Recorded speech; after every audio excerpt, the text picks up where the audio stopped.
Hello hi Raziya Shihab ചാനലിലേക്ക് എല്ലാവർക്കും സ്വാഗതം. അപ്പോൾ ഇന്നത്തെ റെസിപ്പി ചക്ക പൊരിച്ചതാണ്. വളരെ ഈസിയായി നമുക്ക് പഴുത്ത ചക്ക ഒന്ന് പൊരിച്ച് നോക്കാം. അപ്പോൾ അതിനായിട്ട് ഇതാ അവിടെ ഒരു കഷ്ണം ചക്ക എടുത്തിട്ടുണ്ട്. അതിൽ നിന്നും പൊട്ടാത്ത നല്ല വൃത്തിയുള്ള ഒരു 5-6 കഷ്ണം നമുക്ക് മാറ്റി വെക്കാം. ഞാനിവിടെ ഒരു 10 മാറ്റി വെക്കുന്നുണ്ട് കേട്ടോ. ഇതുപോലെ നല്ല വൃത്തിക്ക് എടുക്കുന്നതാണ് പറയുന്നത്. അതിനുള്ളിൽ തന്നെ കുരുവൊക്കെ ഉണ്ട് കേട്ടോ. പിന്നെ അങ്ങനത്തെ ഒരു 10 ഞാനിവിടെ എടുത്തിട്ടുണ്ട്. പിന്നെ അതിൻ്റെ മേലെ ആ വെള്ള ചവനി പോലത്തെ ഉണ്ടാവും. അപ്പോൾ അങ്ങനത്തെ ഒക്കെ എടുത്ത് ഒഴിവാക്കാം. നമ്മുടെ ചാനൽ ആദ്യമായിട്ട് കാണുന്നവരാണെങ്കിൽ ഒന്ന് സബ്സ്ക്രൈബ് ചെയ്യണേ. തൊട്ടടുത്തുള്ള ബെല്ലൈക്കണും കൂടെ ഒന്ന് അമർത്തിയിട്ടുണ്ടെങ്കിൽ ഞാനിടുന്ന വീഡിയോസ് നിങ്ങൾക്ക് അതാത് സമയം കിട്ടുന്നതാണ്. അതിനുശേഷം നമ്മളിതിൻ്റെ ഉള്ളിൽ കുരു ഉണ്ടാവും. ആ കുരും ഒന്ന് കളയണം. അങ്ങനെ ഞാൻ കുരുവൊക്കെ കളഞ്ഞ് എടുത്തിട്ടുള്ളതാണ് കേട്ടോ ഇത്. ഇപ്പോൾ ഇതാ എല്ലാ ചക്കച്ചുളയിൽ നിന്നും ഞാനിതുപോലെ കുരു കളഞ്ഞ് മാറ്റിയിട്ടുണ്ട്.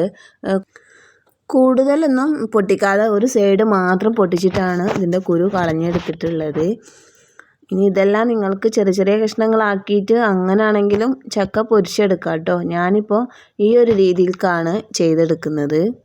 അങ്ങനെ ഞാൻ മുഴുവനായിട്ടായി ചെയ്ത് വെച്ചിട്ടുണ്ട്. ഇപ്പോൾ ഇതിലൊന്നും കുരു ഇല്ല കേട്ടോ. എല്ലാത്തിൻ്റെ കുരും എടുത്ത് മാറ്റിയിട്ടുണ്ട്. ഇനി നമുക്കിതിലേക്ക് ഒരു ബാറ്ററി തയ്യാറാക്കാം. അപ്പോൾ അതിനായിട്ട് ഞാനിവിടെ ഒരു ബൗൾ എടുത്തിട്ടുണ്ട്. അതിലേക്ക് ഒരു 1/2 കപ്പ് മൈദ ചേർത്ത് കൊടുക്കുന്നുണ്ട്. അതിൻ്റെ കൂടെ തന്നെ ഒരു 1/4 കപ്പ് അരിപ്പൊടിയും ചേർത്ത് കൊടുത്തിട്ടുണ്ട്. മൈദൻ്റെ പകുതി അരിപ്പൊടി ചേർത്ത് കൊടുത്താൽ മതിയാവും.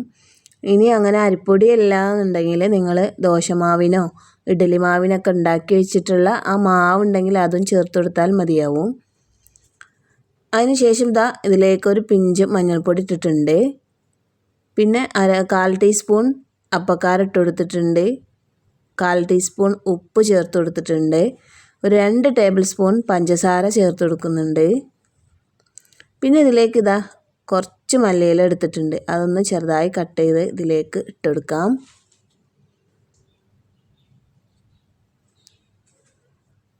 അപ്പോൾ ഞാനിതാ അതിവിടെ ചെറുതായിട്ടൊന്ന് കട്ട് ചെയ്തിട്ട് കൊടുക്കുന്നുണ്ട്. ഇനി ഇതിലേക്ക് 1 ടീസ്പൂൺ കോൺഫ്ലവർ ചേർത്ത് കൊടുത്തിട്ടുണ്ട്.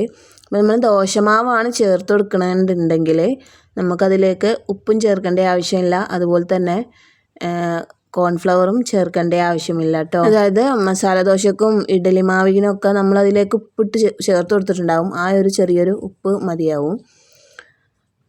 അപ്പം അതുള്ളവർ അത് ചേർത്ത് കൊടുക്കാം. അല്ലാണ്ടെങ്കിൽ അരിപ്പൊടി ചേർത്ത് നമുക്കിതുപോലെ കുറേശ്ശെ വെള്ളം ചേർത്തത് നന്നായിട്ടൊന്ന് മിക്സ് ചെയ്തെടുക്കാം. അപ്പം ഞാനിത് കൈ കൊണ്ടൊന്ന് കുഴച്ചെടുക്കുന്നുണ്ട് കേട്ടോ. നന്നായിട്ട് ഞാനിവിടെ കൈ കൊണ്ട് കുഴച്ചെടുത്തിട്ടുള്ളതാണ്. ഈ ഒരു പരുവത്തിലാണ് എടുക്കേണ്ടത്. കൂടുതൽ ലൂസാക്കിയൊന്നും എടുക്കേണ്ട ആവശ്യമില്ല. അപ്പം ഞാനിത് അവിടെ ഒന്ന് ചെറുതായിട്ടൊന്ന് മിക്സ് ചെയ്ത് എടുക്കുന്നുണ്ട്. അതിനുശേഷം നമ്മൾ എടുത്ത് വെച്ചിട്ടുള്ള ചക്കൻ്റെ ഓരോ ചുളതിലേക്ക് ഇട്ടെടുക്കാം. അതിൻ്റെ ആ ഉള്ളിലൊക്കെ കുറേശ്ശെ ഒന്ന് ചേർത്ത് കൊടുക്കുക. കൂടുതലൊന്നും നിറക്കേണ്ട ആവശ്യമില്ല. ചെറുതായിട്ട് അതിൻ്റെ ഉള്ളിലേക്കൊന്ന് പോയിക്കോട്ടെ. അതിനുശേഷം നന്നായിട്ടൊന്ന് മാവിലൊന്ന് കുഴച്ചെടുത്തതിന് ശേഷം നമുക്കിതൊന്ന് പൊരിച്ചെടുക്കാം. അപ്പോൾ അതിനായിട്ട് ഞാൻ ഇവിടെ ഒരു പാത്രം അടുപ്പത്ത് വെച്ചിട്ടുണ്ട്. അതൊന്ന് ചൂടായി കഴിയുമ്പോൾ അതിലേക്ക് കുറച്ച് ഓയിൽ ഒഴിച്ചെടുക്കാം. ഓയിൽ ചൂടാകുമ്പോൾ നമ്മളിതിൽ നിന്നും ഓരോ കഷ്ണം ഇതിലേക്ക് ഇട്ടെടുക്കുന്നുണ്ട്. അപ്പോൾ ഞാൻ രണ്ടാമത്തതും കൂടെ ഇതുപോലെ ഇട്ടെടുക്കുന്നുണ്ട്. ഇത് കുറച്ച് നേരം ഒന്ന് അടിഭാഗമൊക്കെ ഒന്ന് വെന്ത് കഴിയുമ്പോൾ നമുക്കിതൊന്ന് മറിച്ചിട്ടെടുക്കാം. അപ്പോൾ ഏകദേശം ഇവിടെ അടിഭാഗമൊക്കെ കുറച്ചൊന്ന് വെന്ത് കഴിയുമ്പോൾ ഞാനിതൊന്ന് മറിച്ചിട്ടെടുക്കുന്നുണ്ട്. ഇനി ഇതിൻ്റെ അടിഭാഗം ഒന്ന് വേവട്ടെ.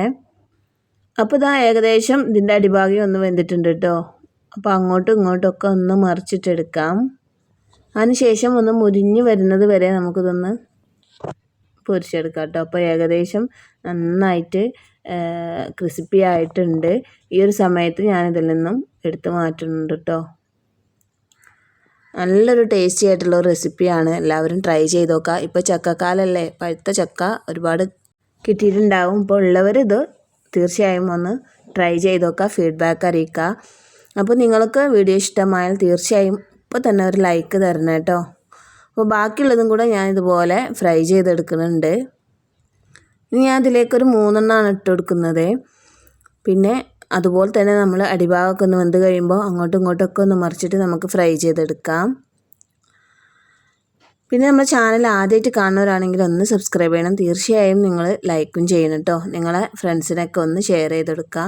അപ്പോൾ ഇന്നത്തെ വീഡിയോ ഇത്രയേ ഉള്ളൂ കേട്ടോ. പുതിയൊരു വീഡിയോയുമായി നമുക്ക് വീണ്ടും കാണാം. അതുവരേക്കും ബൈ.